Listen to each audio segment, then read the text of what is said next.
Welcome to Beyond Rent, the property management podcast brought to you by Rent Manager. Each episode, we talk with industry experts about market trends and practical strategies for property management professionals. Now, let's get to the conversation and go Beyond Rent.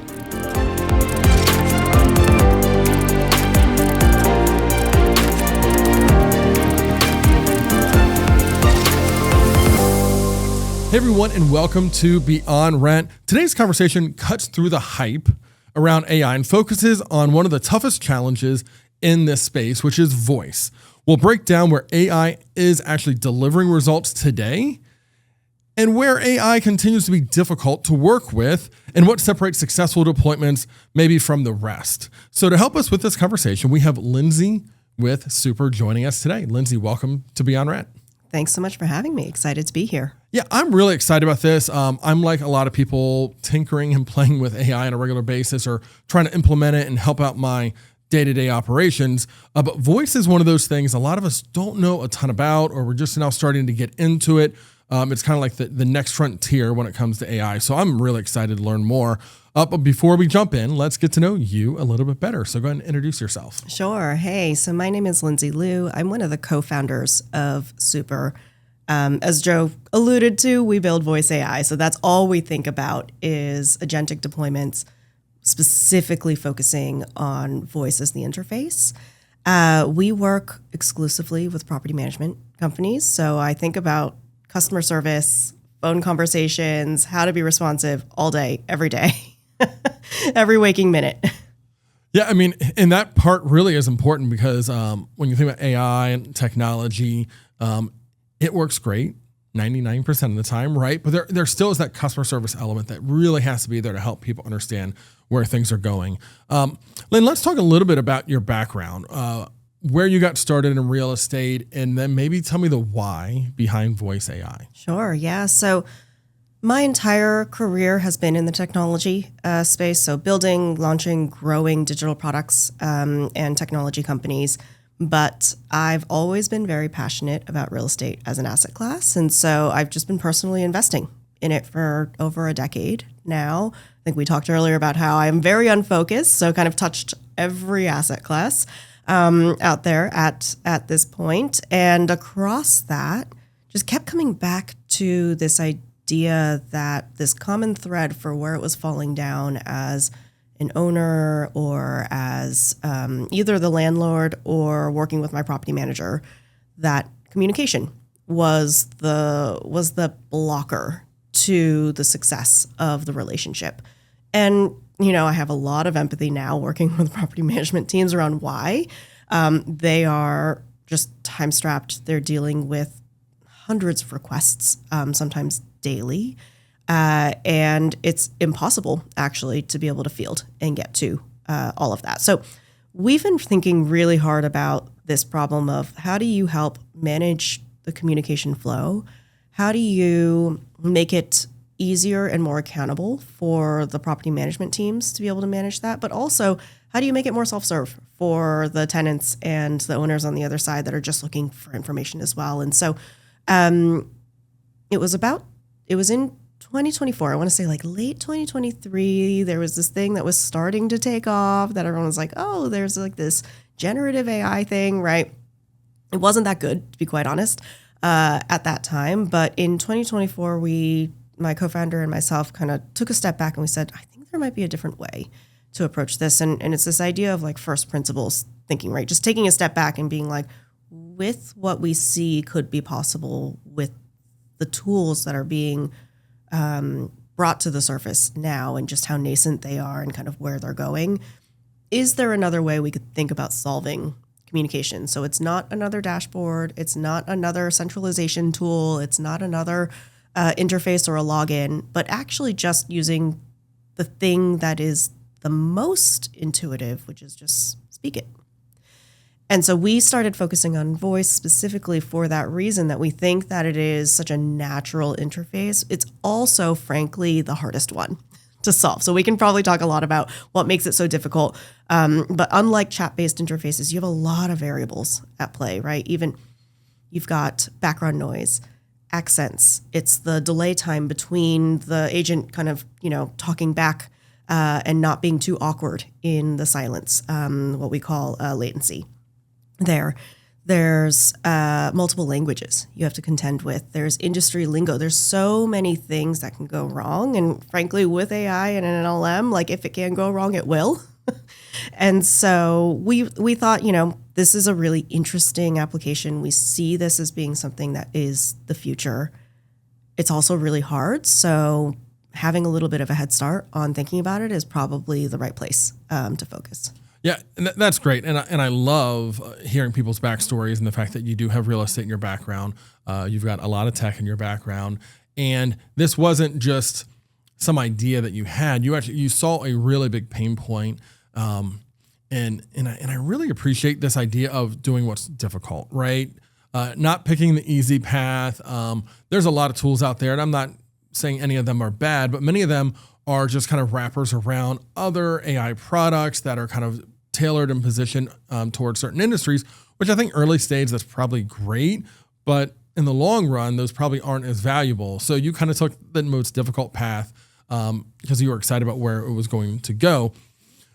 And let's talk about AI just kind of, and it's end of May 2026, right, that we're recording this. Like, where is AI really successful right now? Because I think voice is happening and it's building, but there are places where AI is working really, really well today and places maybe where it's not. In your opinion, where are we at today? What's working well? Yeah, I mean, I think if we just take a step back and think about what are these LLMs the best at, it is unstructured to structured, right? So taking a bunch of documents, taking a bunch of data that may not even have any through lines that you can connect to them, and then saying, what are the connection points? Help structure that into something that is actually an output that can be processed and synthesized and you can do something with. So I think, that's really where the strengths are today with it. And so it's one of the reasons it's so strong in conversational interfaces, because that is, frankly, it's a conversation is just an unstructured set of messages, right? Yeah. That it then needs to kind of process and say, is there a theme? Is there a set of outputs that I can deliver? Can I package this data up, right, in a certain way? So I think one of the really exciting things is what it can do with data analysis right now. It's like a very simple kind of place to start where there's already tools that allow for people to have more control. Like I use Notebook LM from Google constantly for this because it allows you to upload all of your own data sources, and you can choose to have external data sources as well, but great if you just want to export a bunch of spreadsheets or documents, have it synthesize all of that for you. So you can now look at hundreds of thousands, millions of data points and actually extract a story from it. So that's like really, really powerful. And I think that's something that we've been talking about big data for a long time in the tech world, right? And everyone's like, data is the new oil, but we didn't know what to do with it. There wasn't a good way to actually make that actionable. And now you can just ask. So that's like pretty exciting to see. It is exciting. And we have been talking about it forever, right? This idea that, data is king and all the value behind data. And this is a decades old conversation, right? About how important the data is. And large companies are leveraging data. They're using it in their marketing and their sales and their product teams. But when you look back, that was so basic, what they were really doing, because it was the human element, right? You can only look at so much data at one time. You can only put so much data into a spreadsheet or a database and extract it in ways that were valuable. Like you said, AI can now look across all of that data and in moments evaluate it and produce something that's actionable. It would take a human days, weeks, months to do the same work. Yeah, in the big data world, we used to talk about like the problem was seeing the forest through the trees. Yes. Right? Yeah. It was literally just like you couldn't. And then, of course, even just finding those commonalities, finding the correlations, like that was its own project. Yeah. On its own. So now it's at anyone's fingertips to be able to do that. So I think, it's kind of it's actually about having the curiosity to be able to say, what questions can I ask?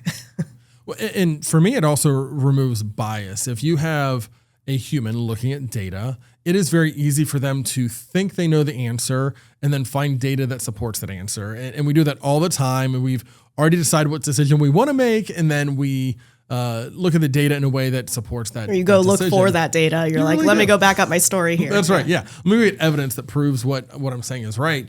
And while I think AI can do some of that at moments, I've noticed that in general, it strips away that bias and really just looks at the data. And oftentimes we'll call out humans for maybe coming at it from a certain angle that's not healthy. Yeah, absolutely. And again, that's where you can prompt it as well, right? I find that the AI is still a little too like, you're doing great. That's a great question. And I'm always like, tell me all the things that are wrong. So that's right. That's the relationship I have with my chats, where it's like, no, I want you to spar with me, find all of the holes in this, right? Don't say yes to all of the things that you think I'm doing a great job at, because that's actually, now I have a brainstorming partner. Now I have something that can actually make the work better and iterate with you. So, a lot of that is just in the prompting as well. Yeah, my son said that ChatGPT is a yes man, was kind of the phrase, and I use it for a lot of like decision making, and I would agree that sometimes it is a little quick to agree with you, right? So, but when you ask it those questions, like, well, what am I missing? What questions am I not asking? And a lot of people are starting chat with, before giving it a lot of information, say, what information do you need to help me with this? Right. So it's just like, what's kind of the data input that you need before we start getting in decision making. So it's in a fun place right now for those elements. So that's where it's working well, right? Structured data, maybe some conversational pieces. Let's really focus in on the voice part, because that's your specialty. And I feel like that's an area where a lot of people are a little blind. They don't know much about it. Let's start with why it's so difficult. Like why are we not seeing a lot of voice AI now?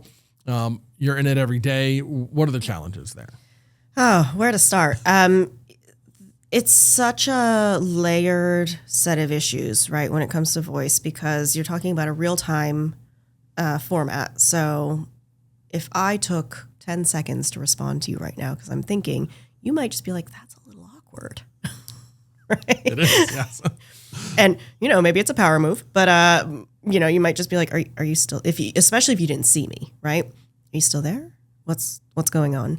So that, I think, is like it has been one of the top concerns with voice to date is this concept of latency, is the response speed. But then coupled with that is it able to know when you're done speaking so it doesn't interrupt as well? How did it know that you, Joe, are done speaking and now it's Lindsay's turn, right? So that's what we call turn detection and managing bargains as well in the industry. And there are some models now actually that are allowing for more intelligence with that, where it's not just using, because a lot of the models for understanding kind of when the turn is over, it just uses time. It's literally like, I have a minimum time, I have a maximum time. So if I hear a silence, right, I'm going to wait 300 milliseconds or whatever it is that you set for that. And then I'm going to wait up to 1.5 seconds max. And then I'm just going to produce a response to whatever I heard. So there are models that are making that more intelligent now, where it's actually looking at the partial transcript and saying, is that a finished sentence? Is that a partial, right? Like what do I think that there is an intent that to be complete there? But that's still definitely an area that is being worked on. You've got variables like background noise, the number of calls that, we're always analyzing and trying to understand kind of where are the difficulties.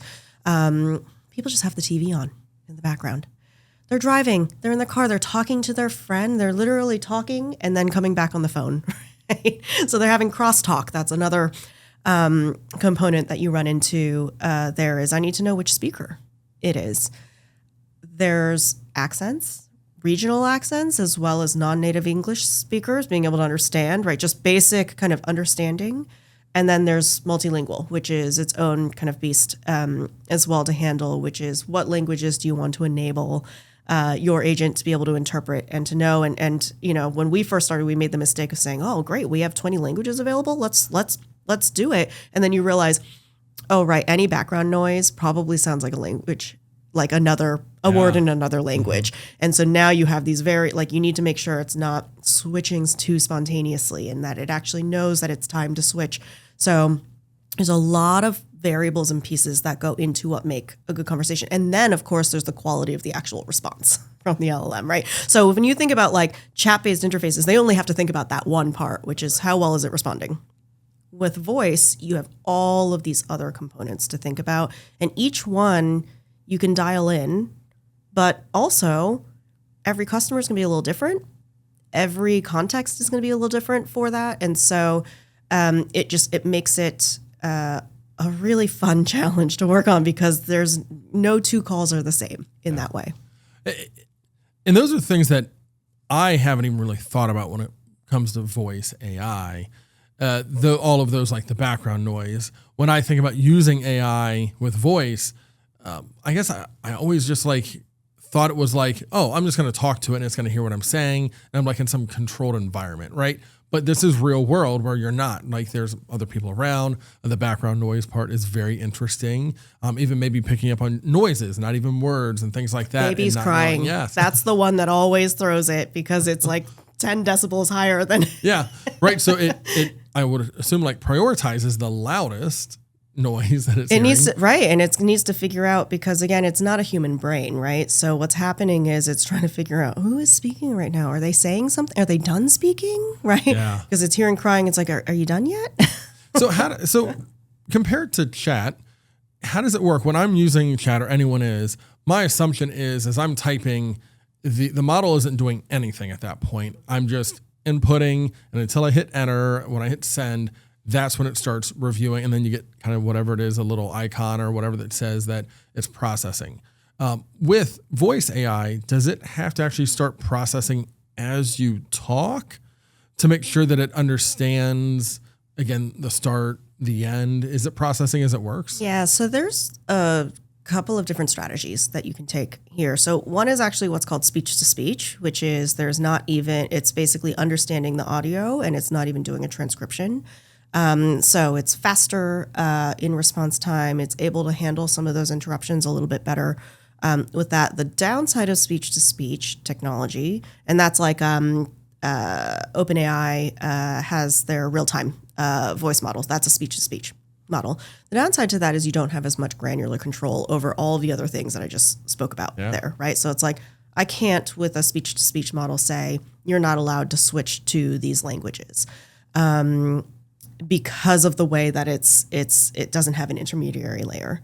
So the way that we do that is we have a deconstructed pipeline. So we choose our transcription speech to text layer. We choose our LLM, which is the processing, right, inference layer, and then we choose our text to speech, which is the voice kind of sound layer, and then we can kind of fine tune all of the other components within that there. Now with what's called speech to text, which is the transcription, you can send partial transcriptions. So before it's done, you can send kind of what we think is the, maybe first half of your sentence in to start to process it. And then we basically then say, now it's done so that you can speed up the response processing. So there are a few strategies in there technically. I think this space is still nascent, so a lot of that is going to evolve. And I do believe that some of the speech-to-speech technologies, they will get better, but it is definitely, it's all a series of trade-offs right now.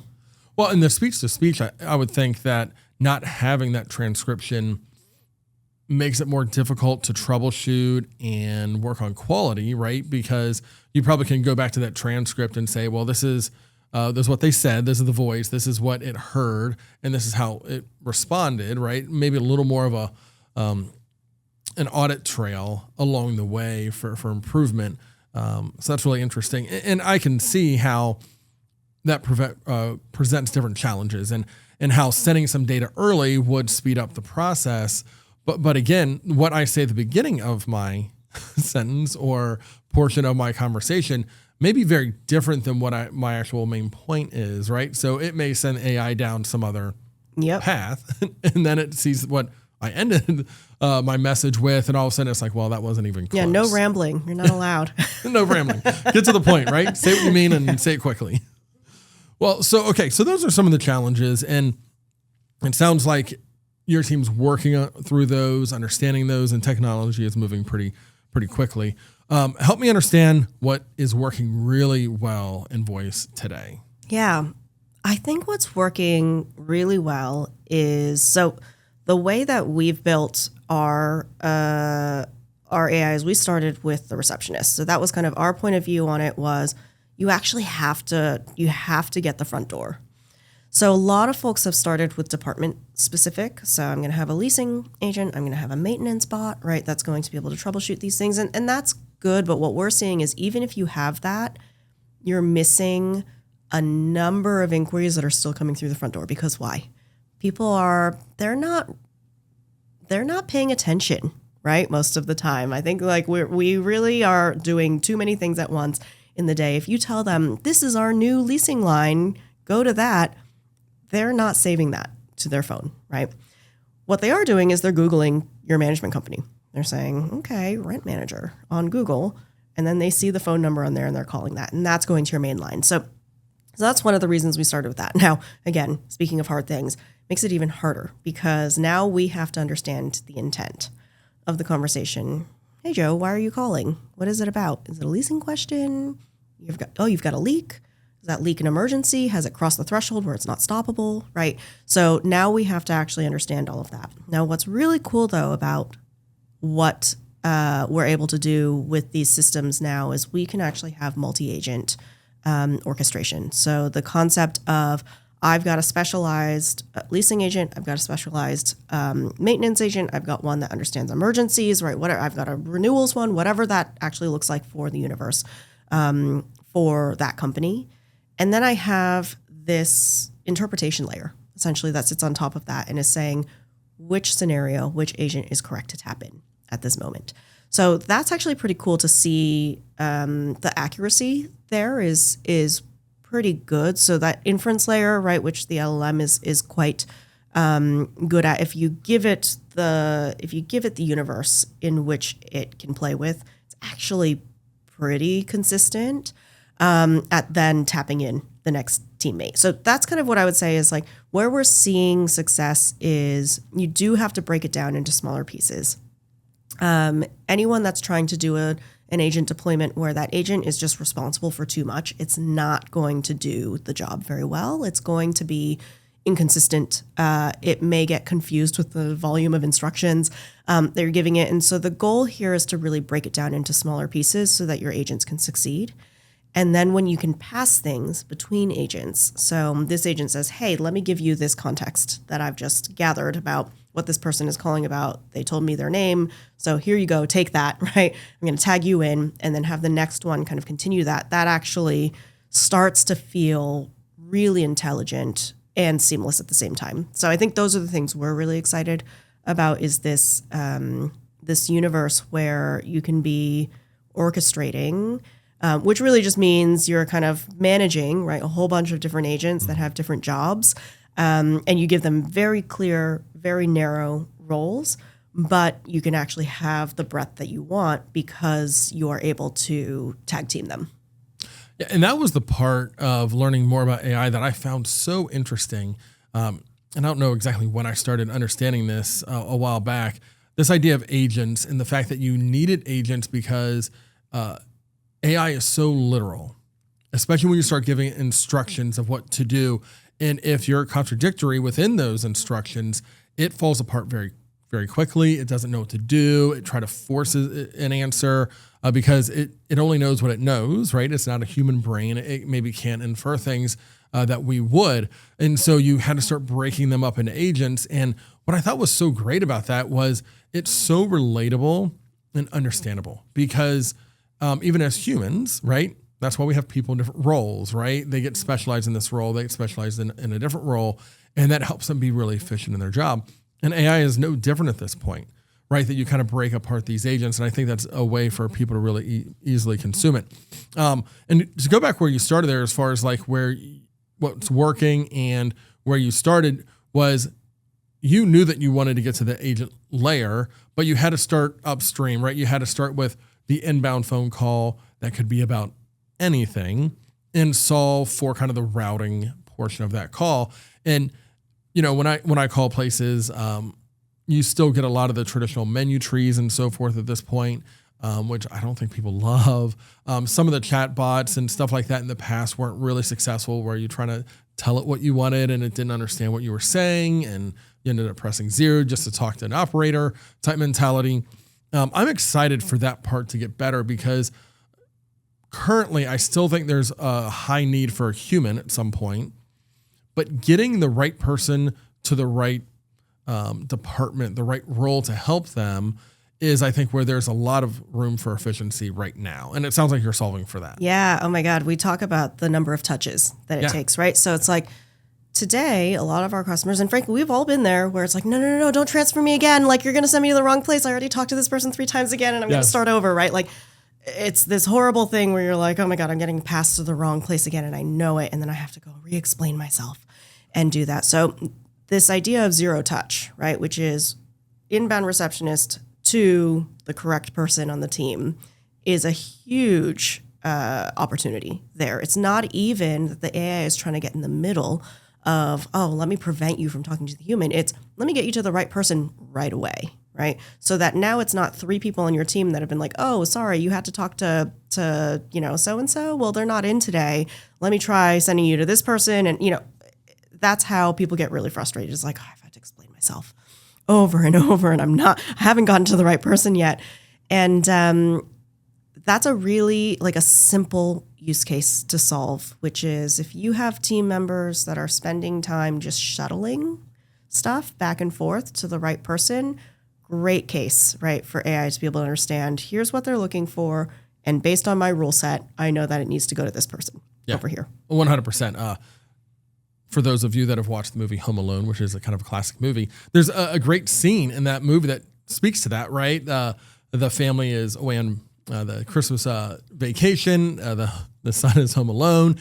The mother calls into the police department trying to get somebody to go to the home, and she gets passed back and forth between these 2 police officers multiple times, trying to talk to the right person that can help her, and she gets really, really frustrated. And again, we've all been in that scenario of like, don't transfer me. I've already spoken to that department. They already said they can't help me. So why are you sending me back to that person?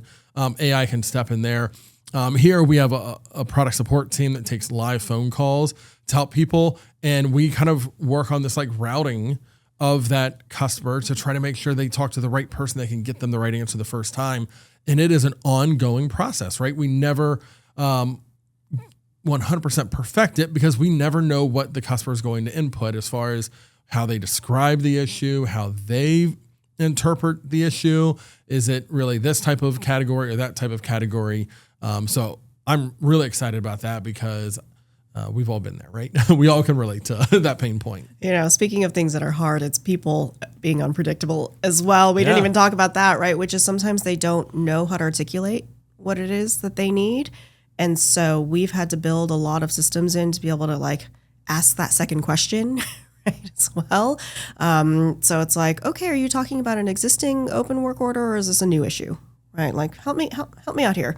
And then, of course, there is the willingness to give that information sometimes from people. And I don't think that's just exclusive to AI. I think that also happens with customer support teams as well. It's just a challenging role. People aren't being their best selves sometimes in that moment. And so the amount of just like, give me a little bit more information so I can get you to the right place. There's a lot of user experience strategies that have to go into making that work. Yeah. And you talk about the unpredictable side of humans. And I love what you mentioned there is we've all been in those scenarios where you get to the end, you get to the resolution, and you realize if one of the 2 people involved in that conversation would have said something, you would have gotten to the end so much faster. Like if they only told me that it was a new issue, or if they would have said this, I would have known how to handle things so much better. And it's on both sides, right? Sometimes we're not asking the right questions. Sometimes the human on either side is having a really bad day and they're just not in the mental space to ask the right questions and be thorough and follow up, where AI doesn't have bad days. AI doesn't forget to ask that extra question if trained properly. Yep, exactly. Yeah. So I think there's a lot of exciting things to happen there. So when we look at kind of the future of voice AI, like I said, we're May 2026 right now. And you said 2023 is when you decided to really kind of dive into this. So it feels still so early. Now, you probably don't feel that way working on this every single day, but we're still so early in this, right? And there's so much more that we can do. How quickly do we start getting there? Like when we look at this in 6 months or in 12 months, how quickly are things changing and moving on the voice side of AI? Yeah, the technology, the underlying technology, I mentioned that there's like a bunch of different pieces of tooling, right, that are needed. And there's different strategies that you can take for that. I will say that feels like that is absolutely a rat race. And that's good. It's actually really good that there's a lot of competition for that, because that means that we really can have a selection of providers to be able to say which one is the best for our use case, which one is the best for this specific agent use case, right? And we're not necessarily just going to pick one. We might actually have, and I know we will have a roster of a few different things that are kind of best positioned for either that customer or their needs or this specific agent. And so what's overwhelming at times, I'm sure everyone feels overwhelmed by this, is how quickly things are changing, right? And I think that's one of the things about any AI that you're working with is an experience that you may have had even 2 months ago.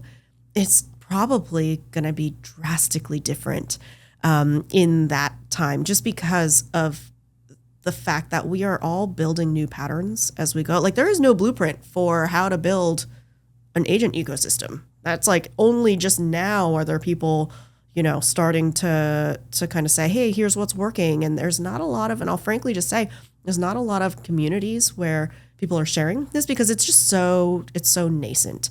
So anyone that's trying to tell you I found the way, I've written the book on it, like, as soon as it's out of date, as soon as, right? Yeah. That's out there. And so what I can say is I think that the future is moving faster than we've ever been prepared for. And the speed of technology evolution and what's possible is moving so quickly that even on our own roadmaps, things that we may have estimated, oh yeah, based on my past experience, this would have taken 4 months to do. You're finding that, okay, I can actually get to an MVP of that in 4 weeks. Now, the difficult part is all of the things that introduce variability with AI, because again, it's not going to give you the same output 100% of the time. So now the challenge becomes, how do I test enough with that? How do I put the guardrails around it? So yeah, okay, 80% of the time it gave a great response, but like if I asked it another way, it started to give me a response it really shouldn't have, right? So now even things like quality assurance testing, you can't just run the same test script over and over again. You got to go and say, especially for voice, like it's a really interesting thing. We have an AI platform that has what they call digital agents. So like literally AI is testing AI. They're calling each other. But even then, you really need the human element. Like sometimes I'm like turning the music on right in the house. I've got the dog barking and I'm trying to have a bad phone. It's like I want the worst possible phone call that I can have to see how it does in a very specific scenario where it's like, does it understand me with my accent speaking Spanish, right? So those are the things that are like the real realities of it that I do think are going to take a little bit, like it's the reason it's going to take a little bit longer to get to maturity is we don't even know the edge cases yet that we need to be testing for and accounting for and building against. But the technologies, they're definitely getting faster and better day by day. Yeah. And going back to the unpredictable side of the humans, right? And we experience this in the software world. You build software with the assumption they're going to use it in this way. And then you get feedback that it's not working. And when you dig into it, you're like, well, why are you doing it that way? That doesn't make any sense. It's like, well, that's the way we operate. So we do it this way. And like, well, we never could have predicted that. I think voice AI is even more nuanced in that space because you really can't predict it. And like I said, using AI to test AI sounds great, sounds efficient. But at the end of the day, the human might do something that's very different than what you would have expected. And now you have to kind of work around that and try to understand, how do we handle these situations? So it sounds like there's just like testing over testing over testing and continual learning, which I think is really exciting. And there is so much competition. I hope you mentioned there isn't a whole lot of like sharing within this space yet because it's so early stage. I hope that changes, but I have to think right now, there's also a little bit of like people wanting to protect what they're building, because if you can get 1 or 2 steps ahead, that can mean a lot for the next 6 to 12 months, because I think we'll get to the end of the year and voice AI will be in a totally different place than it is right now. Yeah, so I think we're fortunate that we're in a few cohorts with some of the kind of big tech providers and deep tech providers for this, and I think they don't even realize like the feedback that I'm giving them on here's the issues and pain points that we're running into, and they're like, huh. I'm like, don't you have like 100,000 customers? Like, how do you know? Right. But the reality is we all are experiencing very different aspects of it. And the things that, and like, we're all in product development teams. Mm-hmm. It's like the things that you hear a customer tell you as a pain point, sometimes you really need to experience it to be like, oh, yep, that sucks. Yeah. Right? You're like, I get it now. Right? Like sometimes you need the product manager, the engineer, right, to actually kind of be faced with that problem. And so the nice thing also about voice, what makes it easier is we have recordings of all of these. We could literally say, listen to this. Just look at where it went wrong here, which is a little bit different than with UI-based interfaces where it's like, unless you're recording people's clicks, right, you have to do user testing for that. You have to go and monitor them, and people don't really use it the same way when they're in that type of environment as they would at home. So it makes it a little harder to get the real answer. And I think the nice thing about phone calls is like everything is tracked. Everything is there. tracked. Yeah.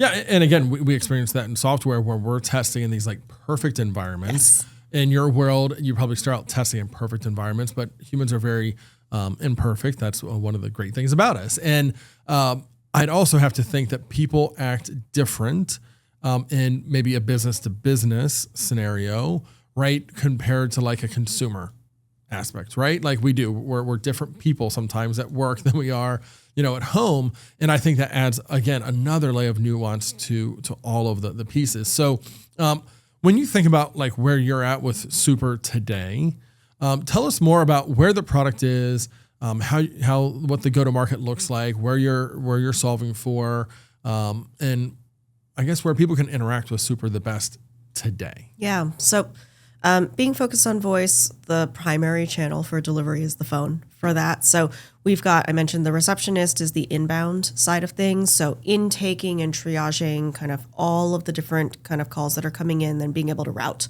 or answer and kind of understand which workflow it needs to get into efficiently. Now, what I'm really excited about is we're applying that now to outbound agents. So we've called them our outreach AI. So you can build these hyper-specific outreach agents. And I think, again, to that point on like them being specialized and having a very specific role, the nice thing about outreach agents is you don't have to infer intent. You're starting the call. So you know already how to set the scene for that. Now, there are always going to be edge cases that you need to plan for, right? Someone's going to go off the rails in some way. They're going to ask a question that's like, this agent wasn't built for that. But you can now do things like, for instance, collections is a great example. And I feel like in property management, there's like hundreds of different workflows where voice could be a great companion to those. It doesn't have to be the lead in the workflow, but certainly a support element in that. So you've got, for instance, I don't know, 2% of your tenants haven't paid on time. That when they get the late fee, though, they're going to call in being like, why did I get a late fee? You can preempt that now, right? So you could have an outreach agent deployed that basically is looking for overdue payments, right? And then giving a call and saying, hey, I am here to help the team. We noticed that you didn't pay on time. Do you need any help with that? And by the way, there are some moments that we think AI is the perfect application for an awkward moment, like I couldn't pay my rent on time. No human wants to make that call, right? That's uncomfortable. And frankly, it's an uncomfortable conversation for the tenant to have with their property manager, which they, might think, oh, they're going to treat me a certain way the next time I have an issue because of this. So that seems like a kind of a no-brainer moment where it's like, you're probably not doing it already. And if you had the bandwidth to, actually, would it be better if AI did that for you? So we're really, really excited about the spread of types of outreach agents that people are already kind of envisioning for us. Yeah, no, I would agree. I think collections is a really smart deployment. I think people have good intentions of being really good at that part of the industry that we're in, but it's always kind of like one of the lower priorities, especially early, where maybe there's a few days late, right? It's like, well, it's not, these other things are on fire. We have to deal with those. And that part about, there are moments in life where you need help, but now you have that human to human interaction, and you might feel a little less than because of the situation you're in or something you have to admit to or come clean about. Now AI can help you manage that, right? I got to tell you why the toilet's not flushing. I don't really want to do that. I'm not going to be honest with you. Right? That's right. Yeah, exactly. Like where AI has very little judgment, if any, right? Where it just wants to help you solve the problem. And as a human talking to a computer, you feel less embarrassed about this scenario, right? I think that's a really smart application of technology coming, again, alongside the humans and helping us get through it. So as we kind of turn the corner and kind of wrap up the episode today, what are the best ways for people to think about voice AI? And then what are the best ways for them to engage with your team to learn more? Yeah. I would say I always start with the low-hanging fruit. I kind of think I'm a big advocate for the jobs to be done model, which is just what is the job? What is the thing you're trying to solve? So, I'd never advocate for implementing a solution if you're just like, well, I need an AI and everyone's telling me that I need AI in my business. Right? What we have found is if that's the starting point for the conversation, it may not be a good fit, right? So I would say think about from a voice perspective, where in your communication and where in your front office operations could you see an improvement? Very easy wins are like things like after hours, right? You're probably just sending them to voicemail today unless, or press 2 if it's an emergency, and then everyone says it's an emergency even when it's not. So that's a great, easy, low-hanging fruit. You're kind of like the types of things where it's like you're not doing a great job at that anyway. So that feels like a really good application of it. And so those are the types of things that we try to unpack with our customers up front. Is we want to set goals, very clear sets of what are you trying to accomplish? What do you want your receptionist and your outreach agents to do for you?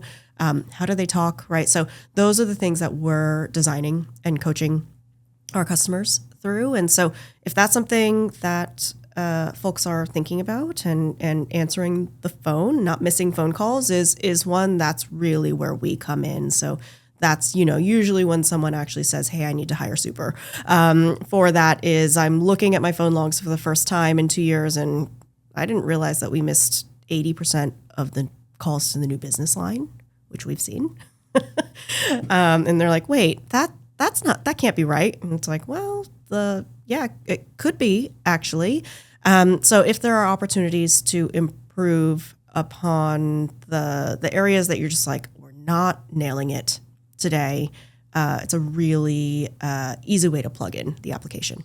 That's great. After hours is huge in our industry. Obviously, people are in their homes in the evenings. That's when they're going to notice maintenance issues. If you're looking for a new place, depending on your schedule, there's a high volume that's happening at night, online, and so forth to engage there. So that's terrific. Well, I think a lot of people will not only want voice AI, I think they need it, right? They need it to solve certain things that are happening, like you just called out a few there. And historically, I think there's been a little bit of hesitation with some of these things because you brought it up earlier, sometimes the lack of consistency and reliability of the responses. But where we're at today versus 3 months ago versus 6 months ago, it is, like you said, moving very, very quickly. I think the level of confidence in these models is going up day by day. So I'm excited for it. What's the best way for our audience to connect with you? Yeah. So my email is just my name, Lindsay, with an A. So LINDSAY @hiresuper.com. And our website is hiresuper.com. Excellent. Well, we'll drop some links into the show notes, of course. Any last thoughts before we sign off for today about voice AI or about the things that your team's up to? I think closing thought really is just what a special time.